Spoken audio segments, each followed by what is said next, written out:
Perkenalkan, saya Dame Julian Silitonga, biasa dipanggil Dame, NIM H3319008 dari Prodi D3 Agrobisnis Minat Hortikultura 2019. Pada praktikum kali ini, saya akan menjelaskan tentang pengenalan jenis komoditas hortikultura.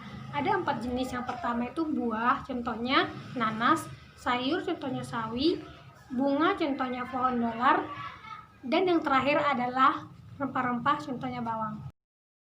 Tanaman yang pertama kita identifikasi adalah tanaman nanas.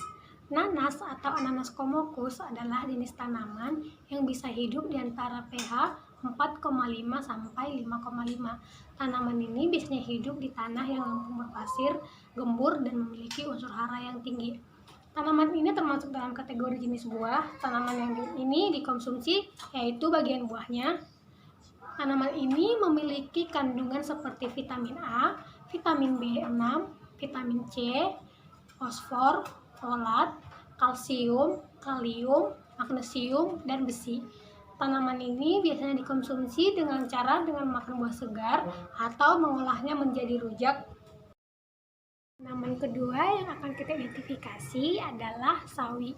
Sawi atau Brassicas juncea adalah jenis tanaman yang bisa hidup di hawa yang dingin ataupun yang panas.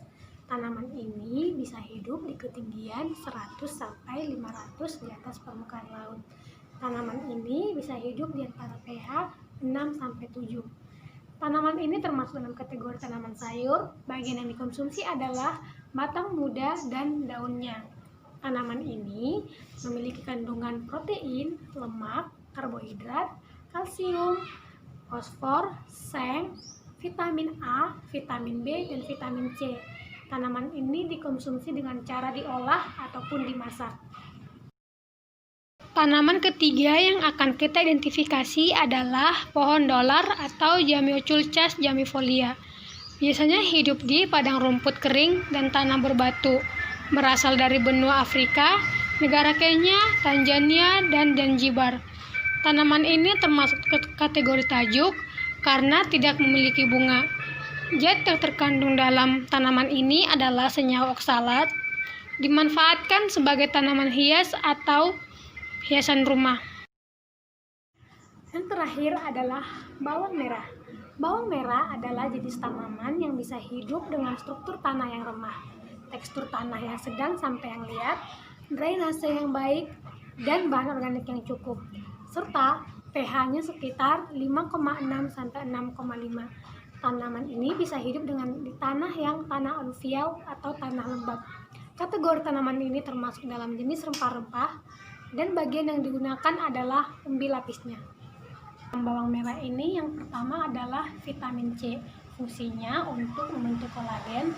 Yang kedua, vitamin B6 yang berperan sebagai pembentukan sel darah merah.